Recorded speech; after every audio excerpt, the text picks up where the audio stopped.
যুক্তিযুদ্ধলৈ স্বাগতম মই দীক্ষিত শৰ্মা কালিৰ পৰা এটা গুৰুত্বপূৰ্ণ বিষয়ত চৰ্চা ইতিমধ্যে চলি আছে আৰু বিষয়টো হ'ল শংকৰ মাধৱৰ পৰা শংকৰ আজান কেতিয়া হ'ল আজি মুখ্যমন্ত্ৰীয়ে শংকৰ আজানৰ প্ৰসংগত মন্তব্য কৰিছে এটা প্ৰশ্ন উত্থাপন হ'ল যে শংকৰ মাধৱ পৰা শংকৰ আজানৰ দেশ কেতিয়া হ'ল কোনে কৰিলে কিয় কৰিলে এই বিষয়ে আজি চৰ্চা হ'ব বিস্তৃতভাৱে চৰ্চা হ'ব শংকৰ মাধৱৰ দেশ মহাপুৰুষ শ্ৰীমন্ত শংকৰদেৱ মহাপুৰুষ শ্ৰীমন্ত মাধৱদেৱ এই দুইজনে যি অসমৰ সাংস্কৃতিক এনাজৰীডাল সুদৃঢ় কৰি থৈছিল কৰবাত নহয় কৰবাত কিছু ষড়যন্ত্ৰ হৈছিল নেকি যোনে শ্ৰীমন্ত মাধৱদেৱক অতৰাই দি তাত আজান ফকীৰৰ নাম সুমুৱাবলৈ চেষ্টা কৰিছিল কি আছিল ইয়াৰ প্ৰেক্ষাপট ইতিমধ্যে আজি মুখ্যমন্ত্ৰীয়ে মন্তব্য কৰিছে যে মহাপুৰুষ শ্ৰীমন্ত শংকৰদেৱ মহাপুৰুষ শ্ৰীমন্ত মাধৱদেৱৰ বহু বছৰৰ পিছত আজান ফকীৰ আহিছিল দুইটাৰ স্থান বেলেগ বেলেগ হ'ব পাৰে নিশ্চিতভাৱে হয় দুইজনৰ স্থান বেলেগ বেলেগ কিন্তু এটা সত্তাৰ মাধ্যমেৰে যি এটা নেৰেটিভ বনোৱাৰ চেষ্টা কৰা হৈছিল সেইটো প্ৰকৃততে শুদ্ধ নে অশুদ্ধ মহাপুৰুষ শ্ৰীমন্ত শংকৰদেৱৰ লগত মাধৱদেৱৰ নাম স্বাভাৱিকভাৱে আহে এইটো এটা নেচাৰেল বুলি ক'ব লাগিব যে মহাপুৰুষ শ্ৰীমন্ত শংকৰদেৱৰ লগত মহাপুৰুষ শ্ৰীমন্ত মাধৱদেৱৰ নাম আহে আৰু এইটো যুগ যুগান্তৰ ধৰি চলি আছে বহু বছৰ ধৰি চলি আছে কিন্তু আজান ফকীৰ ক'ৰ পৰা আহিলে কেনেকৈ আহিলে কোনে আনিলে উদ্দেশ্য কি আছিল সেইটো এই মুহূৰ্তত ডাঙৰ শব্দ সেইটো ডাঙৰ এটা প্ৰশ্ন যেতিয়া আজান ফকীৰ বুলি কোৱা হৈছে নিশ্চিতভাৱে আজান ফকীৰৰো এটা সুকীয়া স্থান আছে আজান ফকীৰৰো সুকীয়া স্থান থাকিব কিন্তু আজান ফকীৰৰ সত্তাটোক লৈ পেলাই এই মুহূৰ্তত প্ৰশ্ন উত্থাপন হৈছে যে 2000 চনত বা 90 দশকত বা 80 দশকত সেই সত্তাটো বেলেগ ধৰণে উপস্থাপন কৰিবলৈ চেষ্টা কৰা হৈছিল নেকি আৰু সেই সত্তাটোৱে এতিয়া এটা ডাঙৰ প্ৰশ্ন চিহ্নক লৈ আহিছে নেকি সেই সত্তাটো সেই পৰিচয়টোক লৈ এই মুহূৰ্তত আমি কথা পাতিব ওলাইছোঁ মোৰ লগত অতিথি আছে প্ৰথমে মই চিনাকি কৰাই দিব বিচাৰিছোঁ মোৰ লগত আছে কংগ্ৰেছৰ জ্যেষ্ঠ নেতা কুশল শৰ্মা আপোনাক স্বাগতম জনাইছোঁ মোৰ লগত আছে ধৰ্মালোচক সত্যৰঞ্জন বৰা আপোনাক স্বাগতম জনাইছোঁ ভাৰতীয় জনতা পাৰ্টিৰ মুখপাত্ৰ কিছু সময়ৰ পিছতে আহিব ব্ৰজান মহন্ত তেওঁ বৰ্তমান আহি আছে আজি গুৱাহাটীত কিছু ট্ৰাফিক জামৰ কাৰণে তেওঁ আহিব পৰা নাই তেওঁ বৰ্তমান আহি আছে বুলি মোক জনাইছে কিন্তু মই এই সমগ্ৰ বিষয়ত বিস্তৃতভাৱে আলোচনা কৰাৰ পূৰ্বে আজি মুখ্যমন্ত্ৰীয়ে কি কৈছিল এটা যদি মই এবাৰ সেই মন্তব্যটো প্লে কৰি দিব পাৰোঁ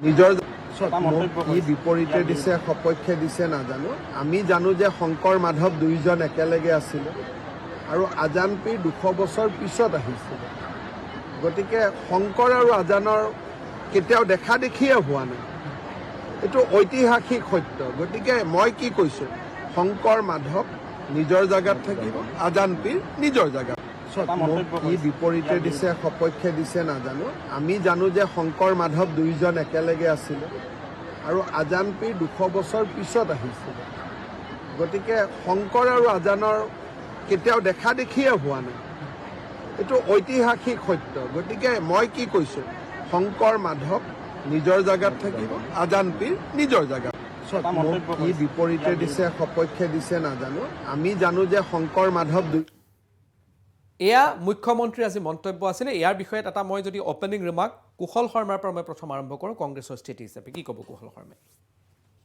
মুখ্যমন্ত্ৰীগৰাকীয়ে তেওঁ অসমৰ মুখ্যমন্ত্ৰী আৰু তেওঁৰ কৰণীয় বা তেওঁৰ প্ৰজাসকলৰ বা যিসকল ভোটাৰ ৰাইজ তেখেতসকলৰ প্ৰতি তেওঁৰ যিখিনি সাংবিধানিক দায়িত্ব হিচাপে কৰণীয় কাম সেই কথাবিলাকৰ ওপৰত পৰ্যালোচনা নকৰি তেওঁ ধৰ্মীয় কিছুমান কথাক অগ্ৰাধিকাৰ দি আৰু বিশেষকৈ এতিয়া দেখিছোঁ তেখেতে হিষ্ট্ৰীৰো গোটেই কথাবিলাক টানি আনি তেওঁ পৰ্যালোচনা কৰা আৰম্ভ কৰিছে কিন্তু দুখ লগা কথাটো এই যে যিবিলাক কথা তেওঁ আগস্থান দিব লাগিছিল বিশেষকৈ আজি ধাৰৰ ওপৰত আমি ৰাজ্যখন চলিব লগা এটা অৱস্থা হৈছে এই ধাৰবিলাকনো কিয় লাগি আছে কিয় ইয়াক ৰোধ কৰিব পৰা হোৱা নাই ধাৰৰ ওপৰত ধাৰ ল'ব লগা হৈছে তাৰ পিছত আমি দেখিছোঁ যে বিভিন্ন ধৰণৰ হোম মিনিষ্ট্ৰী ফেইলিয়ৰ বিশেষকৈ খেৰণিৰ নিচিনা কাৰ্বি আংলঙৰ যি অঞ্চল সেইবিলাকত যি ধৰণৰ থলুৱা মানুহৰ ওপৰত যি ধৰণৰ নিপীড়ন চলিল য'ত কেইবাজনেও গুলি খাই থলুৱা মানুহে প্ৰাণ হেৰুৱাব লগা হ'ল সেই কথাবিলাকক অগ্ৰাধিকাৰ নিদি এতিয়া শংকৰ মাধৱ আজান ফকীৰৰ এই ধৰণৰ কথাবিলাকক তেওঁ কৈ এটা নতুন তেওঁ নেৰেটিভ সৃষ্টি কৰি তেওঁ যেন সমস্যাৰ যিবিলাক মূল সমস্যা ৰাজ্যখনৰ এই সমস্যাবিলাকৰ পৰা তেওঁ জনসাধাৰণৰ দৃষ্টি তেওঁ অন্য ক্ষেত্ৰলৈ তেওঁ নিব বিচাৰিছে। গতিকে এই কথাবিলাক বৰ সুখকৰ নহয়। আমি তেওঁৰ পৰা তেনেকুৱা ধৰণৰ কথা আশা নকৰোঁ। আমি অসমখনক এখন সমৃদ্ধিশালী অসম কৰাৰ ক্ষেত্ৰত মুখ্যমন্ত্ৰীগৰাকী আৰু তেওঁৰ কেবিনেটে যিবিলাক ষ্টেপ ল'ব লাগে তেওঁলোকৰ সেই সম্পৰ্কীয় কি চিন্তা চৰ্চা আছে সেই কথাবিলাকহে তেওঁ ৰাইজৰ মাজলৈ ঠেলিব লাগে। আমি তেনেকুৱা ধৰণৰ কথাবিলাক যাতে ৰাইজে এই নিৰ্বাচনৰ প্ৰাক মুহূৰ্তত এটা ধাৰণা ল'ব পাৰে যে ভাৰতীয় জনতা পাৰ্টীয়ে এই ধৰণেই শাসন কৰিছে আৰু সেইকাৰণে তেওঁলোকৰ প্ৰতি জনসমৰ্থন আছে, সেই কথাবিলাক নকৈ তেওঁ বিভিন্ন ধৰণে জনসাধাৰণৰ দৃষ্টি তেওঁ অন্য ফাললৈ ধাৱমান কৰিব বিচাৰিছে। এইবিলাক খুবেই দুখ লগা কথা। ঠিক আছে, মই সত্যৰঞ্জন বৰাৰ ওচৰলৈ আহিছোঁ। কংগ্ৰেছে নিজৰ স্থিতি দিলে, ভাৰতীয় জনতা পাৰ্টীৰ প্ৰতিনিধি আহি পোৱা নাই, আহিলে আমি তেওঁলোকৰ প্ৰতিক্ৰিয়া ল'লোহেঁতেন। সত্যৰঞ্জন বৰা, আপুনি কি দৃষ্টিত চাই গোটেই বিষয়টো? এই গোটেই বিষয়টোৰ আলোকপাত কৰিবলৈ যোৱাৰ আগতে আমি দুটা বস্তু একদম ক্লিয়াৰ হ'ব লাগিব যে আমি অসমত আছোঁ, তাৰে আমি ভাৰতবৰ্ষৰ এনেকুৱা এটুকুৰা ঠাইত আছোঁ যিটুকুৰা ঠাইত প্ৰকৃতিয়ে নিজস্ব কিছুমান স্বকীয়তা দিছে। এনেকুৱা নহয় যে কেৱল অসমকেই প্ৰকৃতিয়ে স্বকীয়তা দিছে বা ভাৰতকেই দিছে, তেনেকুৱা নহয়। বিশ্বৰ প্ৰত্যেকখন ঠাইত এতিয়া এণ্টাৰ্কটিকাৰ চৰিত্ৰ বেলেগ, প্ৰাকৃতিক চৰিত্ৰ বেলেগ, গতিকে তাত জীৱৰ জীৱনশৈলী, তাত থকা জীৱবিলাকৰ খোৱা বোৱাৰ ধৰণ গঠনো বেলেগ। আৰৱ দেশত তেনেকুৱা প্ৰকৃতিয়ে বেলেগ ধৰণে সৃষ্টি কৰিছে, গতিকে তেওঁলোকৰ আচাৰ ব্যৱহাৰ, কথা বতৰা, চাল চলন এই সকলোবিলাক বেলেগ। তদ্ৰূপ ধৰণে প্ৰকৃতিয়ে এটা এই গোটেই ব্যৱস্থাটো যেনেকৈ ভাৰতক কৰিছে, ভাৰতৰ ভিতৰতো ৰাজস্থান আৰু আমাৰ অসমৰ যদি চাই তাতো জীৱনশৈলী, কথা বতৰা, ভাষা, সংস্কৃতিৰ মাজত পাৰ্থক্য আছে। তাৰমানে এই গোটেই ব্যৱস্থাটোক যদি এটা শব্দত কওঁ, এইটো প্ৰকৃতিৰ গণতান্ত্ৰিক ব্যৱস্থা। গণতন্ত্ৰ কেৱল এটা ৰাজনৈতিক শব্দ নহয়। আমি যদি ভাবিছোঁ গণতন্ত্ৰ মানে এটা ৰাজনৈতিক ব্যৱস্থা, তেতিয়াহ'লে মই ক'ম আমি মূল বিষয়ত সোমাবই পৰা নাই। আচলতে মুখ্যমন্ত্ৰীয়ে এতিয়াহে মূল বিষয়ত তেওঁ মানে হাত দিছে যেন মোৰ অনুভৱ হৈছে। কথাবিলাক কোনে কি ৰাজনীতি কৰে আমি ক'ব নোৱাৰোঁ। আজি ধাৰ হৈছে, নিবনুৱা সমস্যা হৈছে, আৰু কিবা হৈছে, মূলতঃ আমি যে মূল কথাবিলাকৰ পৰা আঁতৰি গ'লোঁ।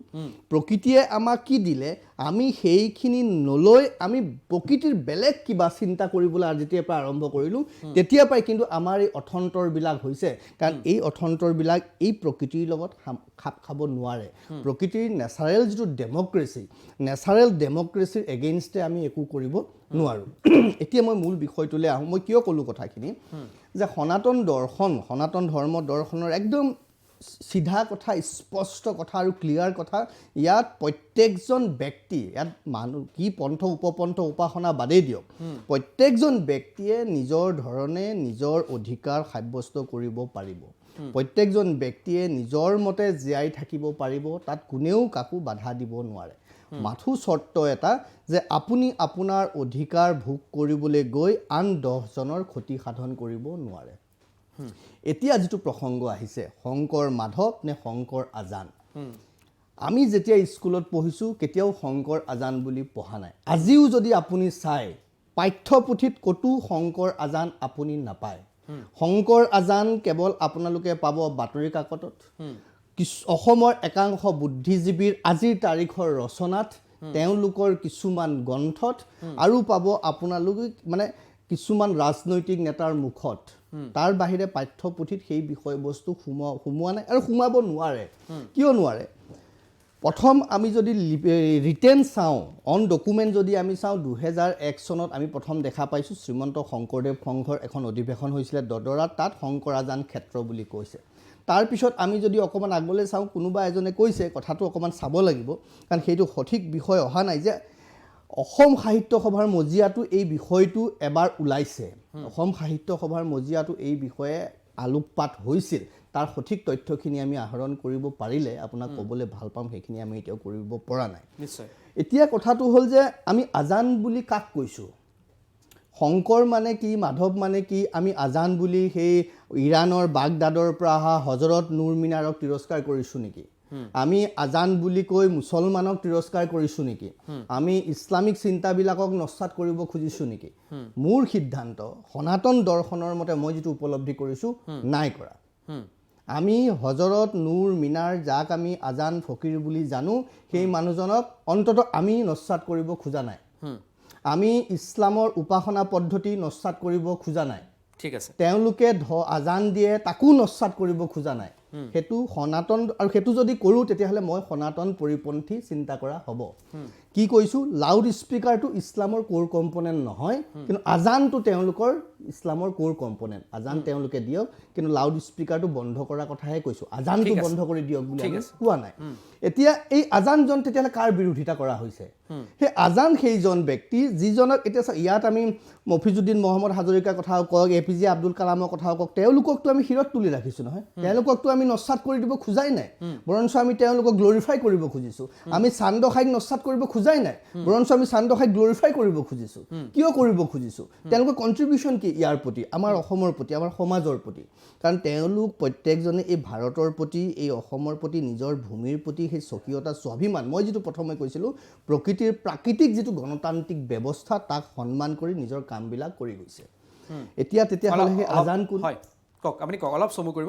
এই আজান কোন? এই আজান হ'ল সেইখিনিহে চিন্তা, সেই মানুহবিলাকৰ মানসিকতা যিবিলাক চিন্তাধাৰাৰ বিদেশী চিন্তা, সেই বিদেশী চিন্তাবোৰে আমাৰ ইয়াৰ নিজৰ স্বকীয়তা, নিজৰ এই প্ৰকৃতিৰ প্ৰাকৃতিক যিটো ডেমক্ৰেচি, আৰু সেই ডেমক্ৰেচিক ব্যৱস্থাটো যি চলন ফুৰণ, কথা বতৰা, সাজ সজ্জা, আপোনাৰ ৰীতি নীতি পৰম্পৰা, এই যিবিলাক নষ্ট কৰিব খুজিছে। আজি মৈৰাবাৰীত আজান শংকৰ বিদ্যালয় আছে, আজি লাহৰীঘাটত আজান শংকৰ মাধৱ আঁতৰি গ'ল, শংকৰ আজান কৰিলে, এইবাৰ শংকৰ পিছত পৰিলে। মানে এই প্ৰৱণতা যিটো যে এই ভূমিৰ সত্তাক নস্বাত কৰি বিদেশী শক্তিক ইয়াত প্ৰতিষ্ঠা কৰাৰ যিটো প্ৰচেষ্টা, যিটো ষড়যন্ত্ৰ, আচলতে আমি তাকহে বিৰোধ কৰা হৈছে। তাৰ মানে শংকৰ মাধৱ হৈ যোৱাৰ লগে লগে আজানক কাটি মাৰি খেদি দিব লাগিব কোনেও কোৱা নাই, নকয়, হ'ব নোৱাৰে নহয়। এই কথাটো কিয় বুজি পোৱা নাই মই অনুভৱ কৰিব পৰা নাই। ঠিক আছে, মই কুশল শৰ্মাৰ ওচৰলৈ আহিছোঁ। আপোনালোকৰ দলীয় দৃষ্টি, তেখেতে এটা বিশ্লেষণ দিছে, ধৰ্মালোচক হিচাপে তেখেতৰ এটা বিশ্লেষণ আছে। আপোনালোকে এই গোটেই বিষয়টোত দলৰ স্থিতি হিচাপে বা আপোনালোকৰ স্থিতিটো কি, আপোনালোকে কি ভাবে বা আপোনালোকৰ মতটো কি? নাই চাওক, আজি যদি শংকৰ আজানৰ দেশ বুলি ক'লে এইটো কি ধৰ্ম সংকটত পৰিব নেকি? আমি কি সংকটত পৰিম নেকি? মই নাজানো, এইটো মোৰ এইটো প্ৰশ্ন নিজেই মই কৰিছোঁ। প্ৰতিজন মানে মানুহ, আমি যিহেতু অসমত হিন্দু মানুহেই আমি সংখ্যাধিক্য, ইয়াৰ বিজেপিৰ শাসনৰ 10 বছৰ আগলৈকে এই কথাবিলাক কিন্তু প্ৰশ্ন হিচাপে উত্থাপন হোৱা নাছিল। এতিয়া এই ধৰণৰ কথাবিলাক আহিছে, আৰু মই এটা বস্তু আচৰিত হৈছোঁ যে বিজেপিৰ দিনতেই কিন্তু মুখ্যমন্ত্ৰীগৰাকীয়ে আজি যিটো কথা কৈছে, 2016-17ত তেওঁ তেতিয়া কেবিনেট মন্ত্ৰী, তেওঁৰ স্থিতিটো কিন্তু ইয়াৰ বিপৰীত আছিল।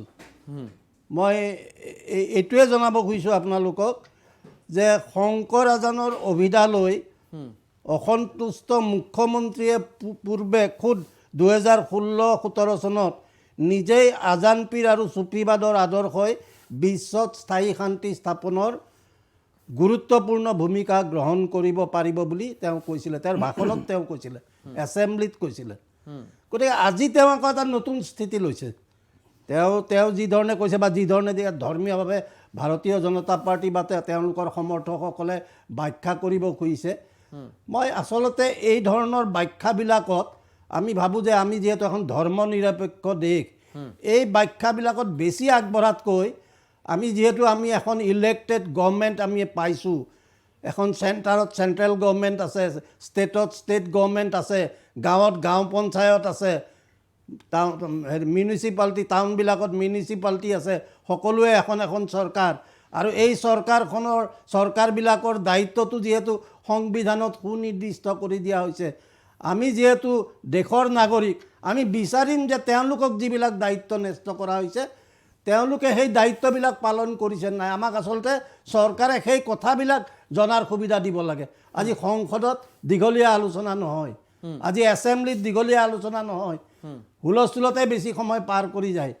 গতিকে এই কথাবিলাক আচলতে আমি এই বস্তুটো আমি বিচাৰোঁ যে প্ৰত্যেকটো কথাতেই আজি নাগৰিকৰ যদি কিবা সংকট আছে, আজি যদি বিত্তীয় পৰিচালনাত কিবা অনিয়ম হৈছে এই কথাবিলাক ব্যাপকভাৱে আলোচনা হ'ব লাগে নিবনুৱা সমস্যা বাঢ়িছে এইটো কি আলোচনা কৰা বিষয়বস্তু নহয় নেকি দেশত ধাৰৰ ওপৰত ধাৰ লাগি আছে এইটো কি আলোচনাৰ বিষয়বস্তু নহয় নেকি আজি ৰাজনৈতিক কৰ্মী হিচাপে ৰাজনৈতিক নেতা হিচাপে মই নিজকে ৰাজনৈতিক কৰ্মী বুলি ভাবোঁ মই ধৰ্মীয় নেতা বুলি নিজকে মই হেৰি কৰি আগবঢ়াব নোখোজোঁ গতিকে মই এইবিলাকত লৈ মই ৰিচাৰ্চো কৰা নাই আৰু এইবিলাক লৈ মই বিশেষ ব্যাখ্যাও আগবঢ়াব নোখোজোঁ মই ভাবোঁ যে আমাৰ কামটো হৈছে আমি জনসাধাৰণৰ মাজত থাকিব লাগে জনসাধাৰণৰ সমস্যা আমি বুজিবৰ কাৰণে চেষ্টা কৰিব লাগে নিৰ্বাচন সমাগত সকলো ৰাজনৈতিক দলেই চেষ্টা কৰক তেওঁলোকে যিহেতু আল্টিমেটলি ভোট খেলিব আৰু সকলো ৰাজনৈতিক দলেইতো এখন ইস্তাহাৰ দিব তেওঁলোকে ক'বই যে এই ইস্তাহাৰত আমি এবাৰ এইবিলাক প্ৰতিশ্ৰুতি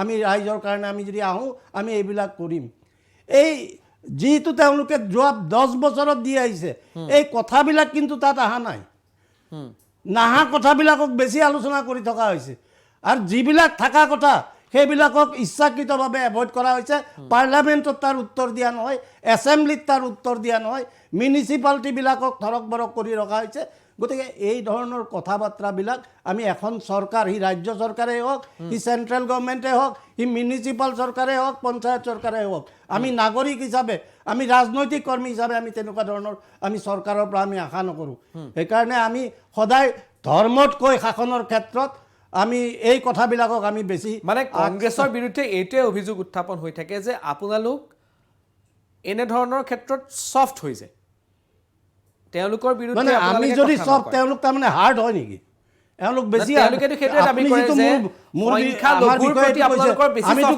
বেছি হাৰ্ড হৈ যায় এওঁলোক হাৰ্ড হৈ যায় কাৰণে খ্ৰীষ্টিয়ানৰ তেওঁলোকেও কোনোবা হিন্দু মানুহে খ্ৰীষ্টিয়ানৰ সামগ্ৰী বেচিছে তাতে লাঠি তাঠি লৈ ভাঙা ভাঙি কৰি দিছে এইটো হাৰ্ড নহ'ল নেকি এইটো দেশৰ নাগৰিকে নিজৰ ভাই ককাৰ ভিতৰতে কাজিয়া লগাই দিলে দেখোন গতিকে এই কথাবিলাক মই আচলতে এই ধৰণৰ আলোচনাটোৱে দেশত শান্তি নানে দেশত প্ৰগতি নানে আমি এই বস্তুবিলাক এভইড কৰিব লাগে আমি যিবিলাক সংবিধানে আমাক দেশখন আগবঢ়াবৰ কাৰণে যিবিলাক বস্তু আলোচনা কৰা দৰকাৰ বুলি কৈছে আমি সেই বিষয়বিলাকতে আমি আগবাঢ়িব লাগে ঠিক আছে মই এটা সত্যৰঞ্জন বৰাৰ ওচৰলৈ গৈ দিছোঁ তেখেতৰ কথাত আপুনি কিমান একমত বিজেপিৰ প্ৰতিনিধি আহি পাইছে তেওঁ প্ৰত্যুত্তৰ দিব এই মুহূৰ্তত নহয় চাওক মই এটা কথা বৰ আচৰিত হৈছোঁ যে তেখেতে কৈছে শংকৰ আজান বুলি ক'লেনো কি অসুবিধা হয় এতিয়া মই তেওঁৰ পৰা এইটো জানিব খোজোঁ আচলতে জানিব লগা কথা নাই সেইটো তেওঁলোকৰ সেইটো স্বভাৱগত কথা যে শংকৰ মাধৱ হ'লেনো তেওঁলোকৰ কি অসুবিধা হয় একো অসুবিধা নাই আমাৰ তেতিয়াহ'লে আপোনালোকে তৰ্ক কৰিবই নালাগে আমাৰ অসুবিধা একো নাই আমাৰ কি অসুবিধা আছে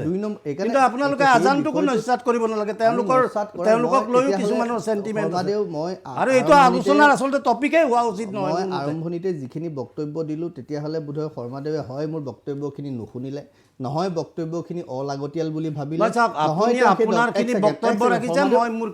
এক ছেকেণ্ড নুশুনিলে গতিকে কথাটো হ'ল মূল বিষয়ত যেতিয়া গভীৰতালৈ যায় তেতিয়া তেওঁ বুলি কোৱা নাই মই তেওঁক ক'ব খোজা নাই ব্যক্তিগতভাৱে এইটো সেই ৰাজনৈতিক দলটোৰ এটা চৰিত্ৰ তাহানিৰ পৰা আছে যে ভাৰতবৰ্ষৰ মূল বুনিয়াদী বিষয়বিলাক নষ্ট কৰি তাৰ ওপৰত তেওঁলোকে প্ৰতিষ্ঠিত হ'ব খোজে এতিয়া 2 নম্বৰ কথাটো হ'ল আজান বাৰম্বাৰ কোৱা হৈছে যে আজানৰ সেই যিটো ইছলামিক সত্তাটোক আমি নস্যাৎ কৰিব খোজা নাই কিন্তু ইছলামিক উপাসনা পদ্ধতি ইছলামিক দৰ্শনৰ আঁৰ লৈ পেলাই যিসকলে মোৰ মাতৃক মই তেখেতক সুধিব তেখেতলোকে যদি নিজৰ মাতৃ নিজৰ পূৰ্বপুৰুষৰ যদি এই গৰিমাটো যদি গ্লৰিফাই হোৱাটোত বেয়া পায় মই কৈছোঁ শংকৰ আজানত মোৰ পূৰ্বপুৰুষ গ্লৰিফাই নহয় অসমৰ বাহিৰত যদি মই যাওঁ মোক যদি সোধে আপুনি ক'ৰ পৰা আহিছে শংকৰ মাধৱৰ বুলি ক'লে মোৰ যিটো পূৰ্বপুৰুষ গ্লৰিফাই হ'ব শংকৰ আজানে মোৰ পূৰ্বপুৰুষ গ্লৰিফাই কৰিব নোৱাৰে গতিকে তেওঁ যদি ভাবিছে যে তেওঁ শংকৰ আজানৰ দ্বাৰা গ্লৰিফাই হ'ব খোজে তেতিয়াহ'লে সেইটো তেওঁৰ অধিকাৰ আছে কিন্তু মই এইটোও ক'ম যেতিয়া আমি অধিকাৰ উপভোগ কৰিবলৈ যাম তেতিয়া ভাৰতীয় সংবিধানৰ আৰ্টিকল 51A অনুচ্ছেদ 51A খুব সুন্দৰকৈ আছে ব্যাখ্যা আছে তাত যে আমাৰ কিছু কৰ্তব্যও আছে সেই কৰ্তব্য কাৰ প্ৰতি দেশৰ প্ৰতি সেই কৰ্তব্য কাৰ প্ৰতি ভাৰতৰ প্ৰতি সেই কৰ্তব্য কাৰ প্ৰতি আপুনি থকা ঠাইখনৰ প্ৰতি আপুনি থকা সমাজখনৰ প্ৰতি এতিয়া কথা হ'ল তাৰে এটা সাংঘাতিক ধৰণৰ কৰ্তব্যত কৈছে যে প্ৰত্যেকজন ভাৰতীয় নাগৰিকৰ মৌলিক দায়িত্ব অধিকাৰ নহয় দেই মৌলিক দায়িত্ব হ'ল কাৰণ দায়িত্ব পালন কৰিলেহে অধিকাৰ পাব আপুনি যদি পুত্ৰই যদি পিতৃৰ দায়িত্ব পালন নকৰে তেতিয়াহ'লে পিতৃয়ে ক'ব পাৰে তই মোৰ দায়িত্ব লোৱা নাই তই মোৰ মাটি সম্পত্তিৰ পৰা আঁতৰি যা ক'ব পাৰে সেইটো দেউতাকৰ ৰাইট আছে এতিয়া কথা হ'ল যেতিয়া আপুনি দায়িত্ব কি যে তাৰ 10টা দায়িত্ব আছে তাৰে ভিতৰত এটা হ'ল যে প্ৰত্যেকজন ভাৰতীয় নাগৰিকৰ মৌলিক দায়িত্ব হ'ল ভাৰতৰ সভ্যতা ভাৰতৰ ৰীতি নীতি ভাৰতৰ ঐতিহ্য ভাৰতৰ সংস্কৃতি ভাৰতৰ সভ্যতা প্ৰসাৰ কৰিব লাগিব সংৰক্ষণ কৰিব লাগিব সুৰক্ষিত কৰিব লাগিব এতিয়া ইয়াত মোক কওক ভাৰতীয় সভ্যতা কি ইণ্ডিয়ান হেৰিটেজ মানে কি ইণ্ডিয়ান হেৰিটেজ আজান হ'ব নোৱাৰে এতিয়া তেওঁলোকৰ কাৰণে আজান যদি হয় মই তাক ক'ব লগা একো নাই কিন্তু মই কৈছোঁ অসমৰ হেৰিটেজ কি হ'ব মোৰ পূৰ্বপুৰুষ গ্লৰিফাই ক'ত হ'ব শংকৰ মাধৱত হ'ব মোৰ তাৰ কাৰণে কোৱা নাই বাৰম্বাৰ কৈছোঁ আজানক আমি অঁতৰাই খেদিব খোজা নাই কিন্তু শংকৰ মাধৱৰ দ্বাৰা আজান গ্লৰিফাই অসমত হ'ব কিয় নোৱাৰে শংকৰ মাধৱ বুলি ক'লে তাৰ মাজত যে আজান নিহিত হৈ আছে সেইটো আজানৰ পক্ষ মানুহে কিয় ভাবিব নোৱাৰে তেওঁলোকে কিয় ভাবে যে শংকৰ মাধৱ বুলি ক'লে আমি নোহোৱা হৈ যাম শংকৰ মাধৱক তেওঁলোকে শত্ৰু কিয় সজাইছে শংকৰ মাধৱ বুলি ক'লে তেওঁলোকে ভয় কিয় খাইছে আমি নিজৰ পূৰ্বপুৰুষক নেৰেটিভটো আপোনালোকেহে বনাব খুজিছে আপোনালোকৰ ৰাজনৈতিক আমি কেতিয়াও শংকৰ মাধৱৰ দেশ বুলি ক'লে বেয়া নাপাওঁ কিন্তু আপোনালোকেহে শংকৰ মাধৱ এই কথাবিলাক কৈ আপোনালোকে নেৰেটিভ সৃষ্টিৰ লগতে আপোনালোকৰ ভোট বেংকটো বঢ়োৱাৰ চেষ্টা কৰিছে এইবিলাক কংগ্ৰেছ দলে এনেকুৱা ধৰণৰ মানে হেৰি পলিটিক্সটো নকৰে কেতিয়াও আজিৰ তাৰিখত আমি যিটো দেখিছোঁ নহ'লে ক'বলগীয়াই নাথাকিলেহেঁতেন তেখেতে কৈছে আজি 10-15 বছৰৰ পৰা এই ধৰণৰ কথাবিলাক বেছিকৈ হৈছে অফক'ৰ্ছ হৈছে কাৰণ কাৰণ আমি দেখা পাইছোঁ আগতে শংকৰ মাধৱ আছিল তাৰ পৰা শংকৰ আজান হ'ল মই ফটো লৈ আহিছোঁ আপুনি ছ'চিয়েল মিডিয়াতো পাব এতিয়া আজান শংকৰ হৈ গ'ল এই ট্ৰেণ্ডটো কিয় এই প্ৰৱণতা কিয় মাধৱক আঁতৰাই দিলে তাৰপিছত শংকৰক আজানৰ পিছফালে লৈ গ'ল এই প্ৰৱণতা কিয় এই প্ৰৱণতা ৰোধ কৰিবলৈ তেওঁলোকে কিবা লৈছেনে পদক্ষেপ কিন্তু আমি ল'ব লাগিব সেইটোৱে আমি লৈছোঁ সেইটো আমাৰ দৃষ্টিগোচৰ হৈছে আৰু এইখন সেইকাৰণে হিমন্ত বিশ্ব শৰ্মাক আমি ধন্যবাদ জ্ঞাপন কৰিছোঁ ঠিক আছে মই ব্ৰজেন মহন্ত আহি পৰিছোঁ ভাৰতীয় জনতা পাৰ্টিৰ এই বিষয়ত আপুনি কি ক'ব চাওক ইতিমধ্যে যিটো আলোচনা প্ৰথমতে মই অকণমান দেৰি হ'ল ক্ষমা বিচাৰিছোঁ সকলোকে তো প্ৰথমতেই আচলতে যি বিষয়টোৰ ওপৰত আপোনালোকে আলোচনা কৰিছে যদিও আমাৰ কংগ্ৰেছৰ প্ৰতিনিধিগৰাকীয়ে কৈছে যে এইটো ছাবজেক্টৰ ওপৰত কোনো আলোচনাই হ'ব নালাগিছিল প্ৰথমতে মই সেইটোক মানে গৰিহণাই দিছোঁ তেখেতক কাৰণ এনেধৰণৰ এটা স্পৰ্শকাতৰ বিষয় বা অত্যন্ত গুৰুত্বপূৰ্ণ বিষয় আজি অসমীয়া মানে সভ্যতা সংস্কৃতিৰ সনাতনী সভ্যতা সংস্কৃতিৰ প্ৰতি যি ধৰণৰ আক্ৰমণ আচলতে এই অসম ভূমিত মানে হৈছে তো সেইটোক প্ৰতিবাদ নকৰাকৈ সেইটোক প্ৰতিৰোধ নকৰাকৈ আচলতে অসমীয়া জাতি আজি বাচি থাকিব নোৱাৰে তো ইতিমধ্যে অসমৰ ৰাজনৈতিক মানচিত্ৰত আপোনালোকে দেখা পাইছে কি ধৰণৰ আগ্ৰাসন ইতিমধ্যে হৈছে কি ধৰণে মানে ভূ যি ব্যৱস্থাটো আমাৰ আছে ভূ ৰাজনৈতিক ব্যৱস্থা যিটো আছে সেইটোত কেনেধৰণে আমাৰ অসমীয়া খিলঞ্জীয়া মানুহৰ প্ৰভুত্ব হেৰুৱাই লাহে লাহে অচিনাকি মানুহৰ আধিপত্য প্ৰভুত্ব কি ধৰণে ইয়াতে বিস্তাৰিত হৈ আহিছে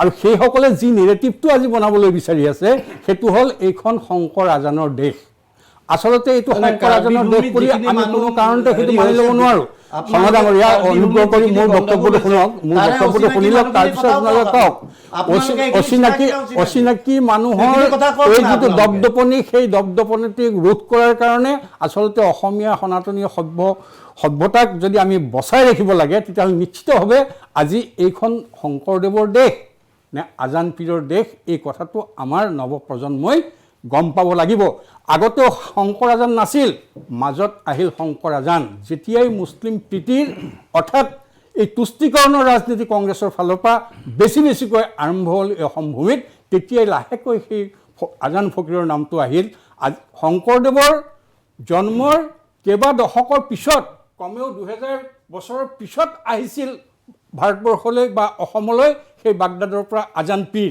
গতিকে শংকৰদেৱৰ সমসাময়িকো তেওঁ নহয় গতিকে সেই সময়ত শংকৰদেৱৰ লগত আজান পীৰৰ নাম প্ৰায় 200 বছৰ 2000 নহয় আপোনাৰ ক্ষমা কৰিব 2000 বছৰ নহয় 200 বছৰ পিছত শংকৰদেৱৰ আবিৰ্ভাৱৰ পিছতহে তেখেত ইয়ালৈ আহিছিল গতিকে সমসাময়িক যদি এজন ব্যক্তি হ'লহেঁতেন একেলগে যদি তেওঁলোকে থাকিলেহেঁতেন একেটা ধৰ্মৰে যদি বিকাশৰ কাৰণে তেওঁলোকে কৰিলেহেঁতেন সেইটোও নহয় কিন্তু প্ৰকৃতাৰ্থত সনাতনী ধৰ্মক ধ্বংস কৰি বিদেশী মূলৰ এজন ব্যক্তিয়ে অসমত আহি ধৰ্ম প্ৰচাৰৰ কাৰণে আহিছিল তেওঁ ইছলাম ধৰ্ম প্ৰচাৰৰ কাৰণে আহিছিল, যিটো ইছলাম ধৰ্মত শংকৰী সনাতনীসকলক একশৰণ মানৱ ধৰ্মৰ এই যি শংকৰদেৱৰ ধৰ্ম, সেই ধৰ্মৰ পৰা ধৰ্মান্তৰ কৰাৰ কাৰণে সেই প্ৰক্ৰিয়াটোত তেওঁ সক্ৰিয় আছিল।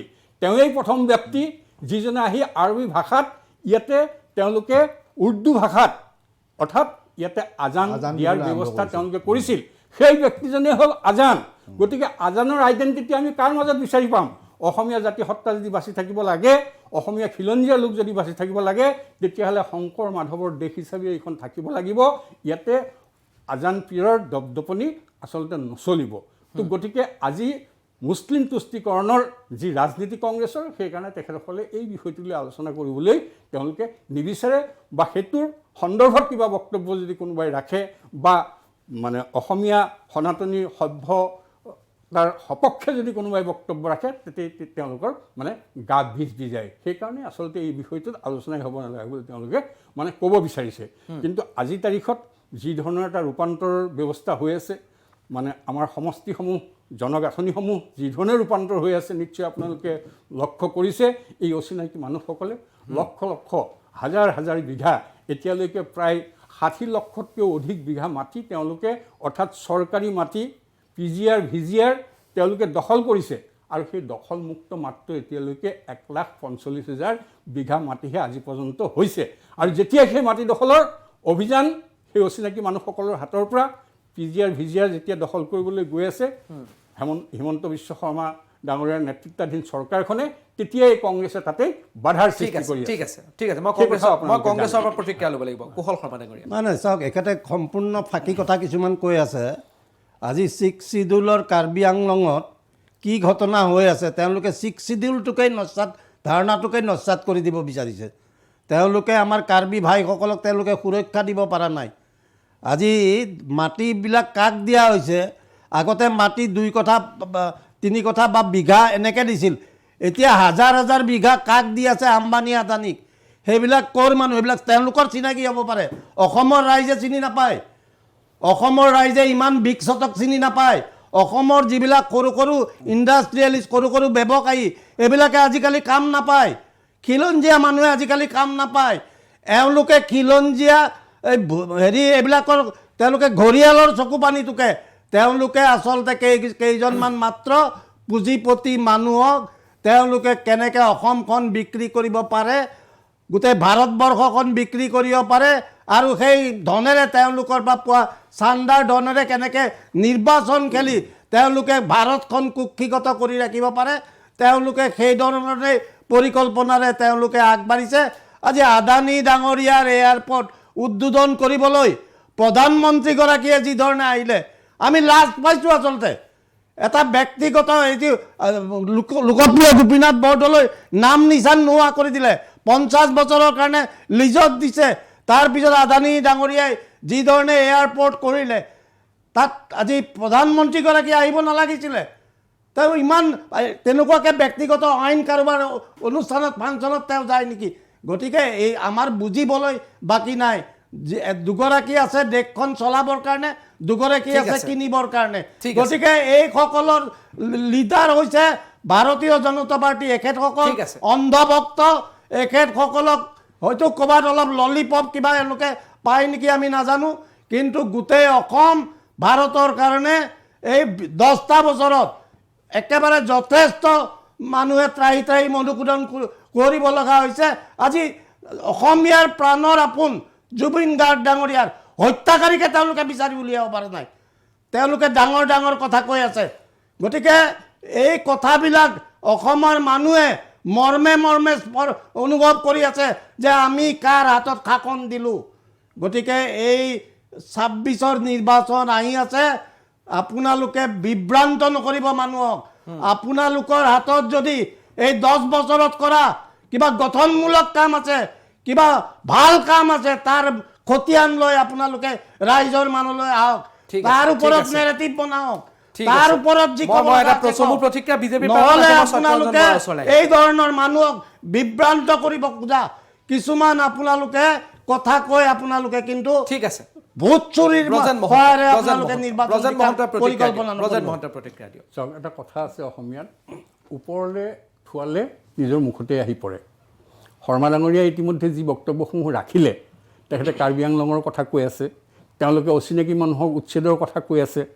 তো ইতিমধ্যে যিসকল মানুহে তাতে কাৰ্বি আংলঙতো ইভেন 6 শিডিউলৰ কথা তেখেতসকলে কৈ আছে, 6 শিডিউলৰ সপক্ষে যদি আছে তেতিয়াহ'লে ভাৰতীয় জনতা পাৰ্টীয়ে আটাইতকৈ বেছিকৈ সেই জনজাতিসকলৰ পক্ষত আছে। আৰু থকাৰ কাৰণে আপোনালোকে জানে অটল বিহাৰী বাজপেয়ী ডাঙৰীয়াৰ দিনতেই অসমত 6 শিডিউল লৈ অহা হৈছিল বড়ো ভাইসকলৰ কাৰণে। আৰু ইতিমধ্যে কাৰ্বি, ডিমাচা, ইতিমধ্যে তিৱা, ৰাভা আৰু মিচিংসকলৰ কাৰণেও ষষ্ঠ অনুসূচীৰ বাবে দিল্লীত সিদিনা বৈঠক হৈ গৈছে। এটা পজিটিভ দিশত সেই বিষয়টো আগবাঢ়ি গৈ আছে। গতিকে জনজাতিসকলৰ সপক্ষে যদি আটাইতকৈ বেছিকৈ শক্তিশালী ৰূপত কোনোবা ৰাজনৈতিক দল আছে তেতিয়াহ'লে ভাৰতীয় জনতা পাৰ্টী আছে। আৰু এতিয়া যিসকলে কাৰ্বি আংলঙৰ সেই ভূমিক বেদখল কৰিছে, সেই বেদখলকাৰীসকল কোন, সেইসকলক কোনে বহুৱাইছিলে? আজিৰ তাৰিখত সেইসকল মানুহ যিসকলে বহি আছে, যিসকলে হাইকোৰ্টত গৈ তেওঁলোকে অৰ্ডাৰ লৈ আহিছে এভেকশ্যনৰ বিৰুদ্ধে, ষ্টে অৰ্ডাৰ তেওঁলোকে তাতে কৰিছে, সেই ষ্টে অৰ্ডাৰ কৰোঁতাসকল সেইসকল কোন, সেইসকলক কোনে বহাইছিল? সেইকাৰণে মই কৈছোঁ ওপৰলৈ থোৱালে নিজৰ মুখতেই পৰে। অৰ্থাৎ কংগ্ৰেছৰ দিনতেই সেই মানুহসকলক খেৰণিত সংস্থাপিত কৰা হৈছিল। আৰু তেওঁলোকক এভেকশ্যনৰ কাৰণে যেতিয়া হিমন্ত বিশ্ব শৰ্মা নেতৃত্বাধীন আমাৰ বিজেপি চৰকাৰখনে প্ৰস্তুতি চলাইছিল, তেতিয়াই তেওঁলোকে হাইকোৰ্টত গৈ তেওঁলোকে ষ্টে অৰ্ডাৰ লৈ আহিছিল। আৰু সেই ষ্টেটোৰ বিৰুদ্ধে ব্যৱস্থা পাতি চলি থাকোঁতেই আচলতে এই ধৰণৰ ঘটনা সংঘটিত হ'ল। আৰু সেই ঘটনা সংঘটিত হোৱাৰ পিছফালে পৰিচালনা কোনসকলে কৰি আছে সেই কথাটো তেখেতসকলৰ বক্তব্যৰ পৰা ইতিমধ্যে আপোনালোকে বুজি পাইছে। ইতিমধ্যে কাৰ্বি আংলং শান্ত হৈছে, সেইটোৰ কাৰণে এওঁলোকৰ এতিয়া অশান্তি সৃষ্টি হৈছে। যে সেই শান্তি হোৱা দেখি তেওঁলোকে আজি অশান্তিত থাকিব পৰা নাই। আজি উন্নয়ন হৈ আছে, আজি আদানীৰ কথা কৈ আছে। সেই আদানী কাৰ দিনত হৈছিল? আদানীৰ এই ধৰণৰ আধিপত্য, এই ধৰণৰ প্ৰতিপত্তি কাৰ দিনত হৈছিল? সেই কথাটো তেওঁলোকে মনত ৰাখিব লাগে। আদানীৰ সৃষ্টি ভাৰতীয় জনতা পাৰ্টি নহয়, সেই আদানীৰ সৃষ্টি কংগ্ৰেছৰ দিনতেই। গতিকে সেই কথাটো তেখেতসকলে মনত ৰখা উচিত। আৰু ইতিমধ্যে 1,45,000 বিঘা মাটিক আমি যেতিয়া অধিগ্ৰহণ কৰিছোঁ বুলি কৈছোঁ, অৰ্থাৎ বেদখল মুক্ত কৰিছোঁ বুলি কৈছোঁ, সেই সময়ত আমি দেখিছোঁ এই কংগ্ৰেছ দলৰ সভাপতিয়ে আমি দেখিছিলোঁ গৰুখুটিত গৈ নিজৰ চোলাৰ বুটাম খুলি তেওঁ বুকু ফালি দিছিল সেইটোৰ বিৰুদ্ধে গৈ। আৰু য'তেই এনেধৰণৰ এভেকশ্যন হৈছে তাতেই কংগ্ৰেছে গৈ উত্তেজনাৰ সৃষ্টি কৰিছে, তাতেই তেওঁলোকে বিৰোধ কৰিছে, তাতেই গৈ তেওঁলোকক কোৱা হৈছে যে আমি যদি ক্ষমতালৈ আহোঁ তেতিয়াহ'লে পুনৰ তোমালোকক ক্ষমতাত অধিষ্ঠিত কৰোৱা হ'ব। অৰ্থাৎ বেদখলকাৰীসকলক উচতনি দিয়া, বেদখল মুক্ত কৰাৰ বিপৰীতে গৈ সেইসকলক পুনৰ সংস্থাপিত কৰা আৰু সেই বেদখলকাৰীসকলক বহুৱাটো অত্যন্ত সুপৰিকল্পিতভাৱে। আজি লখিমপুৰত ৰঙানদীত গৈ তেওঁলোক তাতে বহিছে, পাভৰ ৰিজাৰ্ভত তেওঁলোক বহিছে। কোনে বহুৱাইছে? কংগ্ৰেছে বহাইছে। আপোনালোকে জানে মাজুলী এটা নদীদ্বীপ, পৃথিৱীৰ সকলো মানুহে জানে প্ৰতি বছৰে আটাইতকৈ যদি বেছি বানপানী হয় মাজুলীতেই হয়। কিন্তু সেই মাজুলীবাসী ৰাইজ তাৰ পৰা গৈ কোনেও কোকৰাঝাৰত মাটি দখল কৰা নাই, কোনেও বৰপেটাত গৈ মাটি দখল কৰা নাই, কোনো ধুবুৰীলৈ যোৱা নাই। কিন্তু আজি শ্ৰীভূমিৰ পৰা মানুহ গৈ পাইছে পাভৰ ৰিজাৰ্ভ অৰ্থাৎ ৰঙানদী পাইছেগৈ। আজি চাউথ চালমৰ পৰা মানুহ গৈ তাতে মাটি দখল কৰিছে। হাজাৰ হাজাৰ মানুহ একেলগে গৈ মাটি দখল কৰি তাৰ আচলতে জনগাঁথনিকেই ইতিমধ্যে ৰূপান্তৰ কৰিব বিচাৰিছে। আৰু ইতিমধ্যে কংগ্ৰেছ দলে আজি ইয়াতে তেওঁলোকে ধৰ্মীয় তুষ্টিকৰণৰ জৰিয়তে মুছলমানসকলক উচতাই দি তেওঁলোকৰ লগত গঠবন্ধন কৰি ইতিমধ্যে তেওঁলোকে 26ৰ নিৰ্বাচনী বৈতৰণি পাৰ হ'ব বিচাৰিছে। ইমানকৈ তেওঁলোকে আজি নাই, তাৰ আগতে মই আৰু এটা প্ৰসংগ মই কৈ দিব খুজিছোঁ যে কোৱা হৈছে যে কাৰ্বি আংলঙৰ ভূমি যিটো হৈছে খেৰণিৰ যিটো ঘটনা, সেইটো মোৰ ঘৰৰ ওচৰতে, মোৰ উপজা ঠাই লংকা, যিহেতু মই গোটেই কথাবিলাক জানো। তাতে সেই সময়ত কংগ্ৰেছৰ চৰকাৰ আছিলে, যেতিয়া তেওঁলোকক এই গোলাঘাটৰ বৰুৱা বামুণগাঁও চেনিকল আৰু কামপুৰত চেনিকলটোৰ কাৰণে কুঁহিয়াৰ উৎপাদনৰ কাৰণে আনি তেওঁলোকক সংস্থাপিত কৰা হৈছিলে। এতিয়া কথা হ'ল, যেতিয়া তেওঁলোকক সেই ভূমিত সংস্থাপিত কৰা হৈছিলে, তেতিয়া সেই ভূমি PGR VGR নাছিল নেকি? যদি সেই ভূমি তেতিয়া তেতিয়াৰ পৰাই PGR VGR, তেতিয়াহ'লে সেই সময় নেতৃত্বই কিয় তেওঁলোকক তাত বহুৱালে? বহুৱালে যদি এতিয়াতো সেই তেওঁলোককতো অফিচিয়েলি বহুৱাইছে, নহ'লে হাইকোৰ্টেতো ষ্টে নকৰে কোনো কাৰণত যদি বেদখলকাৰী হ'লহেঁতেন। এতিয়া হাইকোৰ্টে ষ্টে কৰিছে কাৰণ কিবা নহয় কিবা কাগজ তেওঁলোকৰ হাতত আছে। এতিয়া তেওঁলোকক ক'ৰবাত সংস্থাপিত কৰিব লাগিব, কাৰণ এইটো ভাৰতৰ সংবিধানৰ প্ৰত্যেকজন নাগৰিকৰ অধিকাৰ আছে। আপুনিও গৈ ৰাজস্থানত বসতি কৰিব পাৰিব, ঘৰ সাজি থাকিব পাৰিব, ভাৰতীয় নাগৰিক হিচাপে আপোনাৰ সেইটো অধিকাৰ আছে। এতিয়া কথা হ'ল সেই গোটেই প্ৰক্ৰিয়াটো কিন্তু এই যে ক'লোঁ গুৰিটো ফুপুলা কৰি পেলালে, বুনিয়াদী চিন্তা বুনিয়াদী কথাবিলাক নষ্ট কৰি পেলালে। তেওঁলোকে কেৱল নিজৰ বিষয়টোৰ কাৰণে আজি যি ধৰণে কোৱা হৈছে যে আমাৰ কোনো মিচিং ভাইসকল বা নদী ভঙা মানুহবিলাক বেলেগ ধুবুৰী বৰপেটালৈ যোৱা নাই, কিন্তু বাকীবিলাক কিয় আহিছে? এইটোক এই কাৰণে যে তেওঁলোকে সেই আজানক প্ৰতিষ্ঠা কৰিব পাৰে। এতিয়া মাজুলীটো তেওঁলোকে গিৰ্জাটো কৰিলেই, গিৰ্জা প্ৰসংগটো এটা আজানৰ ভিতৰৰে এটা কম্পনেণ্ট। এতিয়া কথা হ'ল গিৰ্জাটো মাজুলীটো তেওঁলোকে মছজিদ বনাবলৈ মাজতে কুচকাৱাজ কৰিছিলে। এতিয়া তেওঁলোকে কিয় সোমাব খুজিছে? যে তেওঁলোকে আজানক প্ৰতিষ্ঠা কৰাব খুজিছে সকলোতে, গোটেই ভাৰতবৰ্ষত, যাতে ইয়াত মাধৱটো হেৰুৱাই দিলে, আঁতৰাই পেলালে, খেদি দিয়া হ'ল মাধৱক। তাৰপিছত শংকৰদেৱকো পিছুৱাই লৈ আহিলে, যিটো মই কৈছোঁৱেই। আৰু পাৰিলে একেবাৰে শংকৰদেৱক নষ্ট কৰি আমাৰ এই মানুহখিনিক আমি সকলোৱে আজি আমি ইয়াত শংকৰদেৱৰ কথা ক'ব পাৰিছোঁ। আজি আমি শংকৰদেৱৰ আৱিৰ্ভাৱ ক্ষেত্ৰ দেখিবলৈ পাইছোঁ গুৰুজনাৰ জন্মভূমিত। এই সুন্দৰ ঠাইবিলাকত কোন আছিল আগত, কিয় আছিল আগত, কিয় থাকিবলৈ দিয়া হৈছিল তেওঁলোকক, আমি কিয় দেখা নাই? আজি সত্ৰভূমি বেদখল, মই বুজি পালোঁ এইটো ৰাজনীতি কৰিছে, মই কোনোবাই কৰিছে, কিন্তু মোৰ কথা হ'ল সত্ৰখন কাৰ? সত্ৰখন শৰ্মাদেউৰ নহয় নেকি? সত্ৰখন মহন্তৰ নহয় নেকি? সত্ৰখন দীক্ষিত শৰ্মাৰ নহয় নেকি? সত্ৰখন মোৰ নহয় নেকি? সত্ৰখন কোনোবা আজানৰ প্ৰেমে ভালপোৱা এজন ব্যক্তিৰ নহয় নেকি?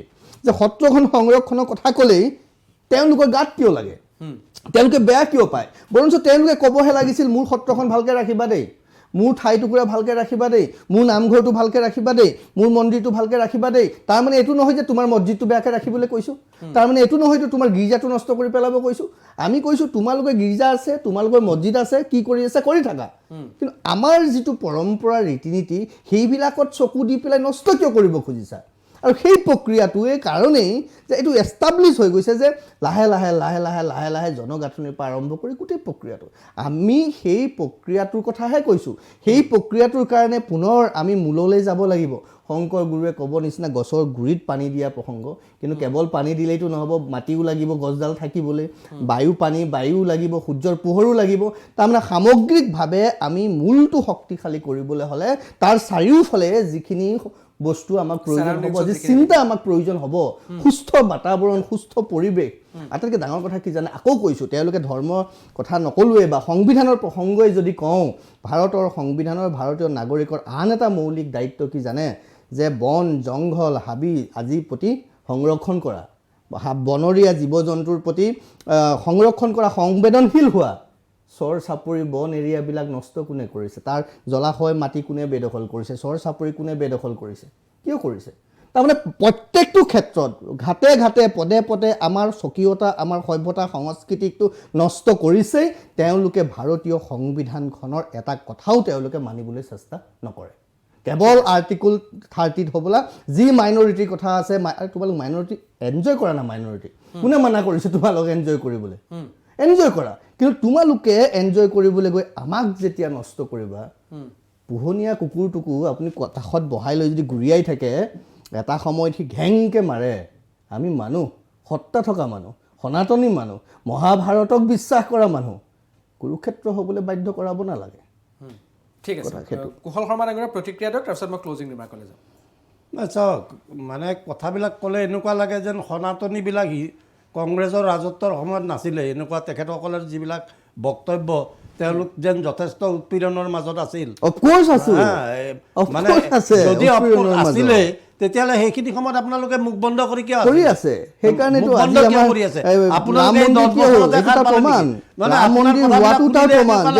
আপোনালোকে যে 10 বছৰতে খাল পাইছে, 10 বছৰতে জন্ম লৈছে, ইয়াৰ আগতে আপোনালোক নাছিলে। আজি ৰাষ্ট্ৰীয় স্বয়ংসেৱক সংঘ 1925 চনত যেতিয়া জন্মগ্ৰহণ কৰিলে তেতিয়াৰ পৰাই গোটেই প্ৰক্ৰিয়াটো চলি আছে। জনসংঘ কিয় গঠন কৰিব লগা হ'ল? ভোটটো পাবৰ কাৰণে সাম্প্ৰদায়িকতাটো কৰিব লাগিব, ধৰ্মৰ নামত বিভাজন কৰিব লাগিব, হিন্দু ধৰ্মৰ মানুহখিনিক উচতাব লাগিব, হিন্দু ধৰ্মৰ মানুহখিনিৰ বাকী ধৰ্মৰ মানুহক যাতে বেয়া পায় সেই বীজটো সোমোৱাই দিব লাগিব। আপোনালোকে অট'মেটিকেলি হিন্দু আপোনালোকে নিৰ্বাচন, আমি ধৰ্মৰ কথা আলোচনা কৰা নাই, আপুনিহে বাৰে-বাৰে ধৰ্মৰ প্ৰসংগ টানি কথা ক'লে মোৰ এনেকুৱা লাগে যেন 60 বছৰত গোটেই ৰখাতলে কংগ্ৰেছে নিলে। আপোনালোকে 10 বছৰত কি কৰি আছে? স্বীকাৰ কৰিলে কথাটো নহয়, মই সুধিছোঁ, আপোনালোকে এনেকুৱা কয় সময়ত বেজি সূতা নাছিল, শুনি লওক। সেইকাৰণে আজান শংকৰ হৈ গ'ল। এই কংগ্ৰেছৰ আপুনি গীত যিখন স্কুলত আজান পঢ়িছে শংকৰ। সেইখন স্কুলো গীত কংগ্ৰেছে বনাই দিয়া। কংগ্ৰেছৰ গীত যিখনত আজান আপোনাৰ শংকৰ। জন্ম হৈছে সেইখনো কংগ্ৰেছে বনাই দিয়া। ভাল কথা, গতিকে সেইটো কৰিব কংগ্ৰেছ লাগিব। দলটোৰ প্ৰতি কিন্তু সেইটো আপোনালোকে কৰি ইমান এই যে ক'লে, বীতশ্ৰদ্ধ নহ'ব। মানে আপুনি এটা শুনক, কথা ক'লে নহয়, ললিপপ কংগ্ৰেছৰ খোৱা বুলি, সেই যিসকল ললিপপটো খাই মনীষীয়ে থাকিলো আমি। দেশ শাসন কৰি গৈছে, অসমৰ নহয় ভাৰতবাসী পৃথিৱীবাসীয়ে আজিও নাম লয়। গতিকে আপোনালোকে কংগ্ৰেছক এনেকৈ কৰি থাকিলে আপোনালোকে নাভাবিব। আজিও মহাত্মা গান্ধী পৃথিৱীৰ বহুত ৰাজ্যত তেওঁ নিজৰ নামত তেওঁ আজিও জীয়াই আছে। গতিকে নৰেন্দ্ৰ মোদী কিমান দিন জীয়াই থাকিব নাজানো আমি। গতিকে আপোনালোকক আমাৰ অনুৰোধ, আপোনালোকে নিৰ্বাচন খেলিব খুজিছে, জিকিব খুজিছে, জিকক, পন্থাটো বেলেগ কৰক না, পন্থাটো বেলেগ কৰক। আপোনালোকে কিয় হিন্দু মুছলমানৰ বীজ খিচি আপোনালোকৰ ইছ্যু নাই, তাৰমানে আপোনালোকৰ হাতত বেলেগ ইছ্যু নাই। মিছা কথা ক'ব লাগে, উচতাব লাগে, ধৰ্মৰ নামত ভাগ ভাগ কৰিব লাগে আৰু ভোট চুৰ কৰি ইলেকশ্যন জিকিব লাগে। সেইটোৱে ভাৰতীয় জনতা পাৰ্টি নেকি? যদি সেইটোৱে ভাৰতীয় জনতা পাৰ্টি, ৰাইজৰ বুজিবলৈ বেছি সময় নাই আৰু এনেকৈ অনন্তকাল নচলে। আমি দৰকাৰ হ'লে আমি আৰু বহুত সময়লৈ আমি বিৰোধী দল চলাবৰ কাৰণেও আমাৰ অসুবিধা নাই। আপোনালোকে যেতিয়া পাৰিছিলে 55 বছৰ, আমিও চলাম। কিন্তু আমি ভাবোঁ যে আপোনালোকে যাতে বেয়াকৈ ধৰা পৰি নাযায়। কংগ্ৰেছে আজি 10 বছৰ যোৱাৰ পিছতো কংগ্ৰেছৰ নেতা, বহু নেতা আপোনালোকে গালি পাৰিলেও বহুত মানুহে শ্ৰদ্ধা কৰে, বহুত মানুহে আজিও ওপৰত স্থান দিয়ে। গতিকে এইখিনি আমাৰ বক্তব্য, ৰাজনৈতিক দল হিচাপে ৰাজনীতি কৰক, ৰাজনৈতিক দলৰ গণ্ডিৰ ভিতৰত থাকি ৰাজনীতি কৰক, সাংবিধানিকভাৱে ৰাজনীতি কৰক। মিছা কথা কৈ আপোনালোকে নকৰিব এইবিলাক। ঠিক আছে, ব্ৰজেন মহন্ত, ক্লজিং ৰিমাৰ্ক। চাওক, এইটো ইতিমধ্যে কুশল শৰ্মা ডাঙৰীয়াই যিমানেই চাফাই দিবলৈ চেষ্টা নকৰক কিয়, ভাৰতীয় জনতাই, অসমবাসী ৰাইজে, ভোটাৰ ৰাইজে সেই কথাবিলাক বুজি পায় আৰু বুজি পোৱাৰ কাৰণেই যোৱা 70টা বছৰ ধৰি তেওঁলোকে অধিককাল সময়েই ভাৰতবৰ্ষ যেতিয়া শাসন কৰিছিল, সেই সময়তেই অসমক আচলতে একেবাৰে অন্ধকাৰৰ গহ্বৰলৈ সঁচা অৰ্থতেই ঠেলি পঠাইছিল।